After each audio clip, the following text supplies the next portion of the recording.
Kevin O'Hara for Alcohol Mastery, and today I wanted to talk about another one of the health issues that affects people who drink heavily, alcohol and coma.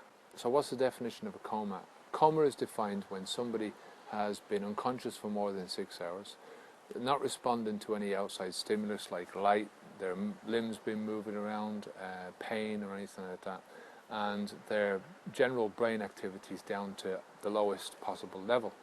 A related term to this is acute alcohol poisoning, and it's really one leads onto the other. When somebody's got acute alcohol poisoning, they can definitely fall into a coma, which brings me on to talk about the causes. So the three main causes of somebody falling into a coma after consuming alcohol are: they've drank too much alcohol, they get alcohol poisoning, and the body shuts down or starts to shut down and goes into a coma.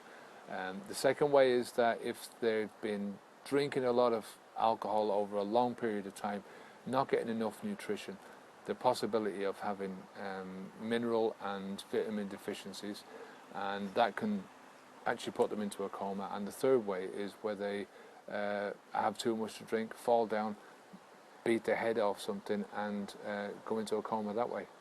A big problem with this issue is that there's a tendency for people, if they see somebody has had a load of drink, or they know they've had a load of drink, they see them passed out, see them unconscious, and they just think, well, you know, they've just had too much to drink, and let them sleep it off. And it can be really dangerous. If you think that somebody might have gone into a coma, check them out, you know, and check to see if there's signs.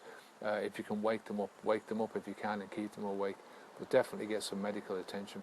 So some of the symptoms of alcohol coma include the person is obviously unconscious, they've got their eyes closed, but when you open their eyelids and you shine a light, and there'll be no movement, there'll be no dilation or anything like that. When you move the limbs, there's just no response. There's no response to pain. You know, if you stick a needle or you pinch them, there'll be no response to that, and their breathing will be irregular as well. As I said, the first thing that should happen is these people need to be hospitalized. They need to have serious hospital treatment. And the first thing that's going to happen there is they're going to check their airways to see if they're breathing, you know, if their airways are constricted. Then they'll stabilize them, stabilize their breathing, and stabilize the circulation. After that, it's basically trying different forms of therapy and maybe medication to try and bring them out of, to bring them into consciousness. The outlook for anyone who's been in a coma is all going to depend on whether or not their brain has been damaged.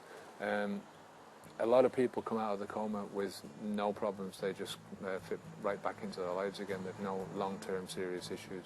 Other people are going to find big problems, and they're going to need therapy for the rest of their lives.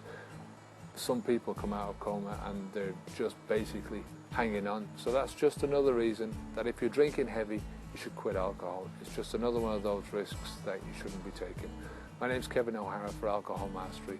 Onwards and upwards.